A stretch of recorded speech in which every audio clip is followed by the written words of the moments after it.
Hi everyone, in front of me I've got Google Pixel tab, and let me share with you how to check for the software updates on this device. So basically this operation is easy, but in order to check the proper section we have to enter the settings, and here let's scroll down to the very bottom to find system.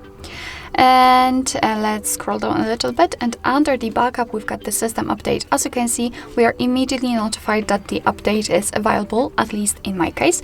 So we have to tap on it, and as you can see, we've got the information about the new update which is available.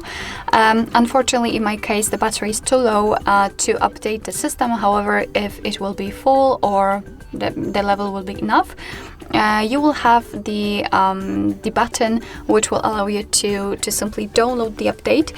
Here you've got also the information that what this update does. So it fixes critical bugs and improves the performance and stability of your device, etc.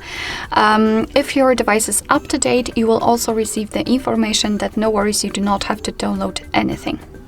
Alright, so that'll be all. Thank you so much for watching. I hope that this video was helpful, and if it was, please hit the subscribe button and leave the thumbs up.